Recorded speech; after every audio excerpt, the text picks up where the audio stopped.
Hello, colleagues. Hello, friends, and welcome to The Corporation, the podcast that's too fun to fail. I'm your host, Dean Ardenfell, coming at you from my quarantine basement studio apartment. Each week, I call up two employees of Hogswood-Cooper Media, the worldwide conglomerate that owns everything from amusement parks to hedge funds. Together, we'll learn about and celebrate the folks who work for the many subsidiaries of this remarkable company. As always, I'm required to state that I am not employed by Hogswood-Cooper. But boy, am I a fan, and I think you're going to be too. So let's get into it, shall we? My first guest is the Northeast coordinator for the Miss United States of A pageant, which ranks young women between the ages of 20 to 29 on everything from body fat index to political acumen. Miss US of A also offers college scholarships in communications, homemaking, and exotic dance. In addition to her position with the pageant, my guest also belongs to an amateur synchronized swimming league. Please welcome Georgina Sheriweather. Hello, Georgina. Hi, Dean. How are you doing? Oh, Dean, I'm doing great. That's great. So you coordinate these pageant rounds all over the Northeast with thousands of beautiful women. That must be an exciting and glamorous lifestyle for you. Yeah, it sure is, Dean. I mean, it's not really all over. It's just I'm the Northeast coordinator, so it's really once a year in Stony Brook. That's it. Long Island, Stony Brook, Long Island. Yeah, just once a year. Wow. Every once in a while, like I'll go to another one just to like see what other people are doing, but that's more just like attending, right? Scoping out the comp. The comp? Yeah, like competition. Oh, the competition. Yeah. Okay, see, I got you. Okay, cool.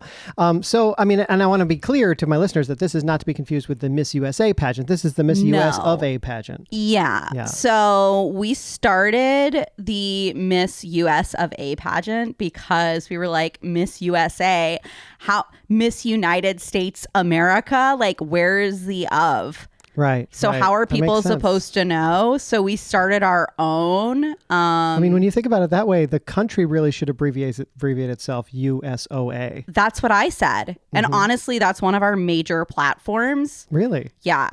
I didn't know you had platforms. Yeah, we have platforms. So it's that we need to change the abbreviation of the United States of America, USOA. And then, of course, we also are for women staying home. You're for women staying home. And so what is your ultimate goal there? You're looking for more women leaving the workforce. And empowering themselves. Not empowering themselves. Okay. The opposite of that. You're looking to unempower women. Okay, I see. And as a woman, that's an interesting take, I would say, on... well, maybe you don't talk to very many women, Dean. I don't, actually. Because very I know few. Many women are crushed, just crushed under the expectations. Right, okay. Of doing so much, of having so many possibilities. And I know everyone involved in the Miss US of A pageant wants women to be happy. And by being happy, I mean being home and like not really having to have any responsibilities that they don't want to have. I see, right. I guess that is in some way that is... a pro-women stance is to say, like, you don't have to do anything you don't want to do. Exactly. Now it is interesting. I'm looking at the website here, and it looks like contestants, in addition to being between 20 and 29, they also must be single, never married, no kids, never had an abortion, and you prefer them to be virgins if possible. Yeah. And that's just, I guess, an honor system, right? Well, no, not exactly. No? No. So the thing that they don't say about all of our contestants is that we track them from a very young age. Oh, my. So it's not an honor system so much as we track every single movement from a very young age, well before they come to their sexuality. Okay. Are the mothers getting in touch with you early on, like pre-puberty, to like let you know that their daughter? No. Well, I mean, no, in that we approach pregnant women. Oh, like right from... Yeah, as a salesperson. We have other salespeople around. So I'm the Northeast coordinator. So I manage a sales team of 27 women. And we go around and we find pregnant women in different places like a Walgreens or a doctor's office or a hair salon or any of those places. And then we just like have these pamphlets that we hand out to people. That is a really long game when you think about it. Like, first of all, there's a 50-50 chance that the pamphlet you're handing is that the fetus is going to end up being born a boy, right?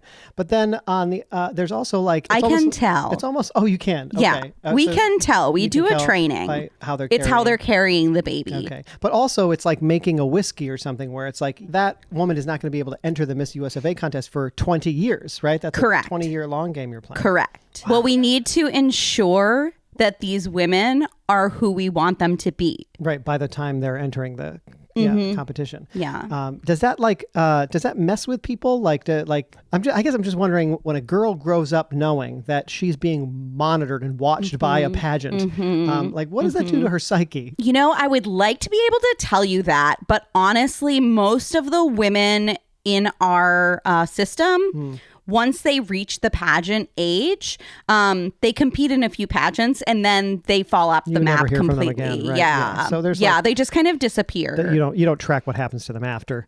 No. After that. I mean, I once did try to do a reunion and I couldn't find any of them. Interesting. And you also, you're big on scholarships, these scholarships that you offer, and they're also very limited in what they're allowed to major in when they get the scholarships, right? Yeah, correct. So exotic dance is a big one, as you mentioned in my intro. That's surprising to me for someone who wants to put women sort of back in the home, that you would want them to major in something. The one exception. And they can leave the home to be an exotic dancer. Yes. Okay. And the other great thing is that when they graduate from Miss Lurlene's, which is the school for exotic dance that we send them to, they, as a graduation gift, we give them a pole that they can bring to their own house. Oh, wow. So they can work at home. Oh, they can work at home. Well, that must be good for this pandemic COVID age, right? Absolutely. They can set up their little webcam and do their little exotic dance at OnlyFans. Yeah, great. So you have a bunch of different rounds at the pageant. You've got you've got all the ones that other pageants have. You have the talent competition, the evening wear, the physical fitness, the interview, the swimsuits, and you have a couple other rounds that other pageants don't have. What are some of the other rounds that you have that other pageants don't? Well, we have the growth competition, which basically is the girls all lie down on the ground. And then they stay there for 24 hours. And then when they get up, we measure them again. And whoever has stretched the most. Wow. Because it is a scientific fact that when you lie down, gravity squishes you out a little bit. Yeah. Okay. And so the person who has grown the most overnight then wins that round. Very interesting. Wow, that's so unique. Speed reading. Okay. Interesting. It's for retention. Okay. And so we give them any kind of book that we want, really. It could be anything. It could be a National Geographic magazine. I mean, it wouldn't be, but it could be. Sure, it could be an encyclopedia. It wouldn't be that. No. It could be. Right. But what kinds of reading material would you want? Well, most of our girls don't get past a 7th grade reading level. So it's mostly like Babysitter's Club books. You're not allowing them to get past the 7th grade? Yeah. If they get into high school reading level, they are immediately banned. Wow. And their mothers have to pay us because we've been investing in them. Right. That is, there's a tremendous amount of resources that go into monitoring a young woman from birth to age 20. Absolutely. The video surveillance alone. Right. Sure. Yeah. I can imagine that. Many people are complaining that the pageant is a sort of relic of the 20th century, and that it's demeaning and objectifying to women. But you've made some attempts to bring this into the 21st century, haven't you? Yeah, absolutely. So we've been adding technology. So instead of a normal judging panel, it's all AI. Oh, really? So the winners are chosen by artificial intelligence? Yeah, that's correct. Wow. And so I can't imagine trying to build an artificial intelligence, system that would take all of this seemingly random information, the talent information, the speed reading, the gravity, the growth overnight, the exotic dance, all of that. Well, Dean, you're a very simple man. That is, so I've been told that many times. Actually. So you might not grasp it. Everything is very precise. And honestly, we didn't build it all the way out. We just started and then it finished itself. Really? Mm-hmm. Are you concerned about what it may have added to its own intelligence toward the end of the process? I don't really think about it that much. No. Mm-mm. Okay. Have you ever had anything go maybe not as you expected in the pageant because of the AI? Oh, for sure. You have? Yeah. Mm-hmm. Yeah. There was this one time where this one girl, we were in the stretching out, like the squishing out. The squishing out round? Mm-hmm, the squishing out round. And suddenly one of the judges just like rolled onto the stage and this cavity opened and they just devoured the girl. A cavity opened in the stage? No, well, in the robot. Oh, in the robot. Yeah. I guess I wasn't picturing the AI judging system as a physical robot. Oh, yeah. They're all individual. It takes the place they're of a human judge physically. connected through... You're tapping your temple there. What does that mean? It means, yeah, I'm tapping my temple. They're connected through kind it's of like a neural network. Yeah, it's like brain waves kind of, but it's not brain waves because they don't have brains because they are robots.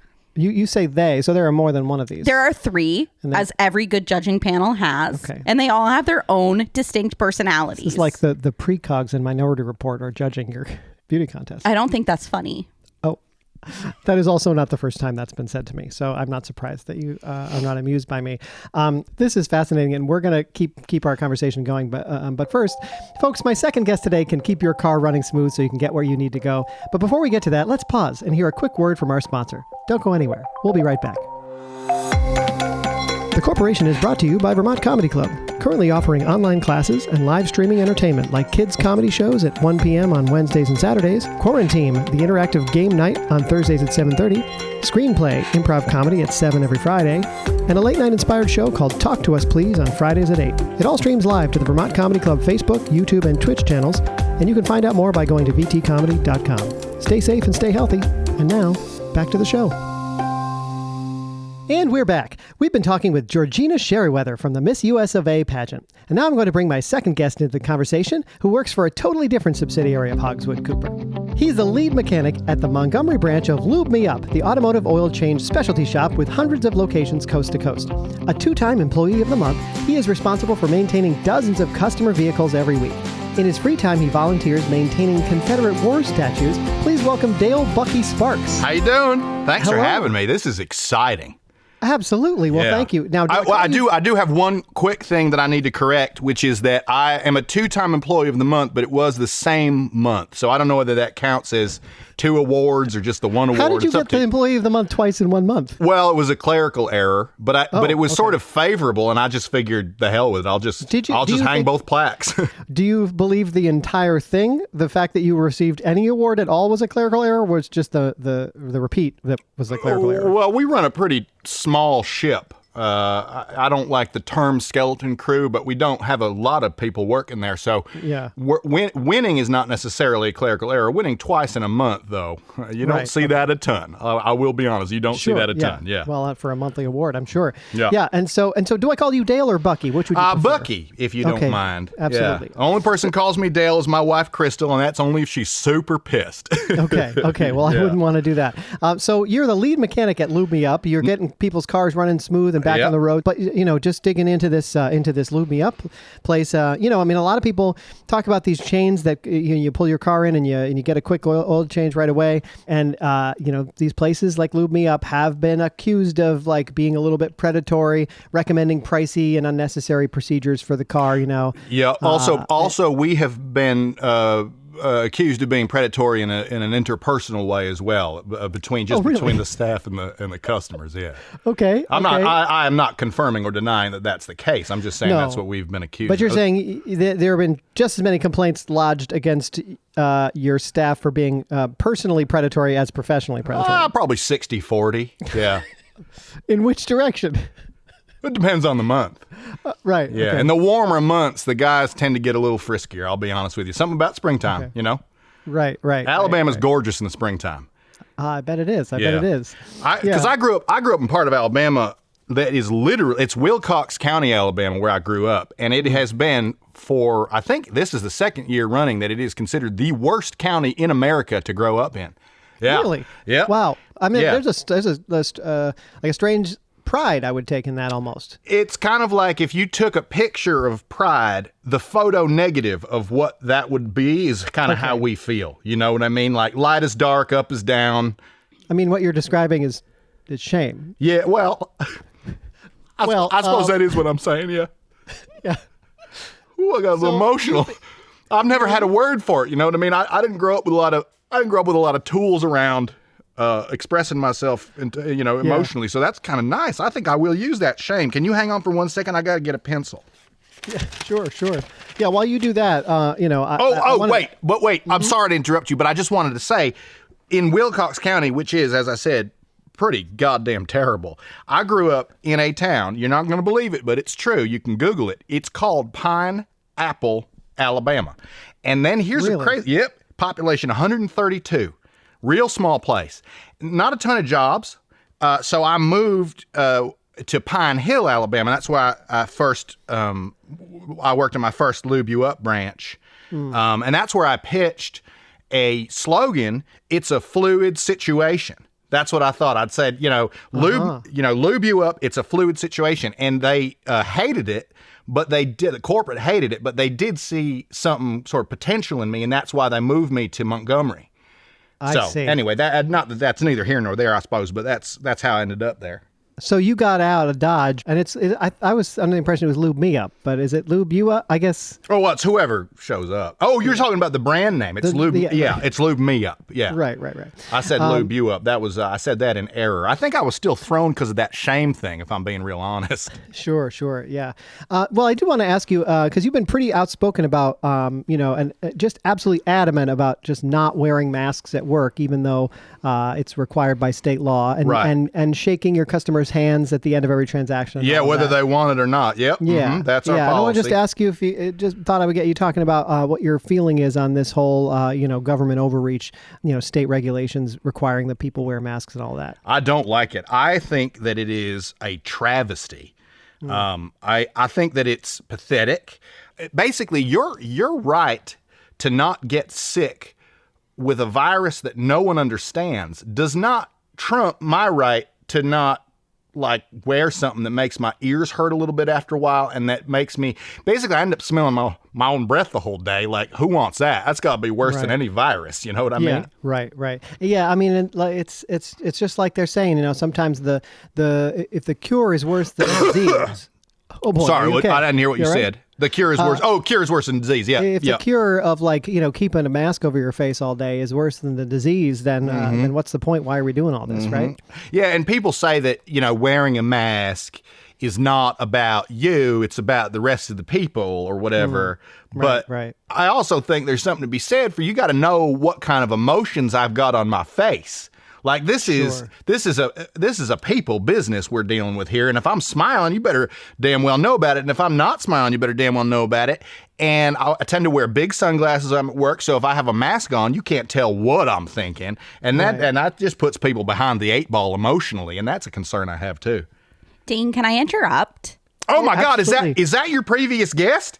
Well, of course, yeah. It's all one big conversation here. I was going to bring Georgina back in here. Great. Georgina's great. I love the stuff she said about unempowering women. I thought that was freaking fabulous. Oh my God. Thank you, Bucky. I just wanted to add something to that because we didn't really get to talk about the mask situation. I'm also against masks. And we have had to postpone. Oh, that's terrible. Our annual Miss US of A Northeast pageant. We are planning on doing it, but we've tested with the robots just a couple of times what would happen if we send someone in with a mask, because that's part of the facial recognition thing. And it does not end well. I'll just say that. So it's very dangerous. Honestly, it's probably more likely to cause death if you do wear a mask. Right. So just if I heard you correctly earlier, you said at one point there was some sort of malfunction with the robot and a giant cavity opened up, swallowed a girl whole. And you were willing to just enumerate that. You just said that straight out. But just now you said, there was like a euphemistic thing going on there where you were like, just trust me on this. It gets bad. It was a lot messier. And I honestly don't think that I don't want to scar the listeners. Okay. I don't want to scar the listeners with how messy it got. But I will say there is a lot of AI out there. And how do you know if you're wearing a mask and you go to like the McDonald's drive-thru and it's every like day. beep, bop, beep. And it doesn't like that you're wearing a mask, beep, bop, beep. And then suddenly your brains are all over the windshield. Oh, I see. So you're concerned that because we've integrated facial recognition technology into so much of our AI in our culture, that wearing masks will... What I'm saying, it's dangerous, and Bucky is right. So I'm sorry I interrupted. Wow. Go ahead with the rest of the interview. Actually, Georgina, while I have you, can I ask you a question? Yeah. Is it too late once a child has been born to be part of the US of A pageant? Is it a thing like, could I sign up? I have two daughters. Good question. I have Molly.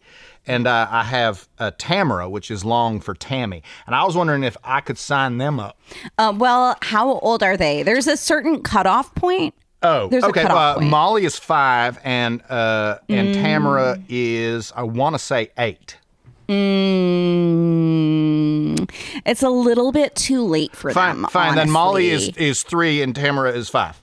It's a little late. Molly is 1, and Tamara is 3. Oh, okay. Well, we could do Molly. Yes. She's a little tall for her age. Don't be freaked out. She's got an incredible vocabulary. I feel like we're connecting on a lot of different levels. Back when you were talking about the people that you work with at Lube Me Up and you were talking about a skeleton crew, I was like, oh my gosh, that's what they sometimes call, that's what we like giggle in the back. That's what we call the girls. You call them the skeleton crew. Because you don't, because you're so serious with the eating stuff, I suppose. Yeah. Yeah. That's I get so it. important. So important. Well, guys, I mean, you've been just wonderful guests, and it's so fascinating to hear from both of you. I wanted to, just before we get going here, I want to talk about your individual hobbies. You guys have such interesting things you do in your off time. Georgina, you're a synchronized swimmer. Like you belong to like an amateur synchronized swimming team. Is that what it is? That's correct. And how'd you get into that? And what do you folks do? Well, I was on a regular dance team and I was kicked off unfairly, unjustly. I'm sorry to hear that. Because they didn't like my full contact approach. And so I moved into aquatics. Okay. So you found a place for your full contact dance in the synchronized swimming world. It's kind of a spite hobby. So I put a lot of effort into this aquatic dance team and we've won a bunch of awards, and every time we win an award or get featured on the news, I make sure to call out the dance club that banned me. Oh, I see. And I say, look what you lost. Is there any indication this is me? Is there any indication that dance club has heard these, or is of course they've heard them. I've had multiple cease and desists. Okay, interesting. Wow. I get that. I've been there. I bet you have. Yeah, that's a Lube Me Up special, cease and desists. Yep. So there is, like you said, there's a lot of predatory behavior over at the Lube zip Me Up. code in Wilcox County is 36769. You know what I'm saying? So every time we hear that number, we all say nice, and a lot of people don't like that, and they also don't like being touched. Did you just give me a zip code with 5 numbers in it? 36769. Right. 36769. Don't most zip codes have 6 numbers in them? I don't know. Okay, great. I do want to ask Bucky, you belong to this little volunteer troop that goes around and makes sure that all the Confederate statues that are still standing are looking polished and gleaming. And yeah, it's more than that, though. I mean, there's more to it than that. Like, we make sure the flowers that are planted around there, we try to find red, white, and blue flowers as best we can. We try spray paint removal is a big one. That takes a lot because you got to lug a ladder around all over town. That's a bitch. And I know that's a tough one because I know a lot of these statues, they're trying to pull them down, and there's people defacing them, trying to get them taken down. Well, that's the third thing is arguing with protesters and the Democrats. And of course, the protesters are always, they're always saying things like, this isn't a historical monument. This was put up in the 1970s to terrorize black people is what they usually say. Yeah. Right. And then what's your response to those people? I wasn't born in the 70s. All I know is it's about pride and it's about heritage. Interesting. Okay. I'm not some jerk. Okay. Well, I think it's really interesting because sometimes I have had to protest at those statues because they say USA on them. Oh, right. And I just think, and maybe you can help me with this, if you're like planting flowers around that like spell out the letters or anything like that, maybe you can add an O in there, because I feel like people would just appreciate these statues a lot more if they understood what USA stood for. And I would argue too that it's a much easier message to get across if you're seeing it in flowers. Yeah. I don't care who you are. Absolutely. Flowers are gorgeous. I agree. They're just gorgeous. I agree. Yeah, you can spell out a lot of things in flowers and still have people be totally fine. I know that's how the woman who was eaten, that's how we told her parents. Well, folks, this has just been such an interesting conversation. I thank you both for being here. That's about all the time we have for today on The Corporation. I want to thank my guests for speaking with me and our listeners for tuning in. Don't forget to subscribe, rate, and review, and email me at deanardenfell@hotmail.com. And remember, Dean Ardenfell is not and has never been an employee of Hogswood-Cooper Media or any of its subsidiaries. Cheers. The Corporation is a presentation of Unical Media. Dean Ardenfell was played by Nathan Hartswick, Georgina Sheriweather was played by Natalie Miller, and Dale Bucky Sparks was played by Mark Gessner. Subscribe to hear new episodes every Tuesday on Apple Podcasts, Spotify, and wherever else you listen to podcasts. For more great stuff, follow The Corporation Podcast on Facebook and Instagram, and check out thecorporationpod.com.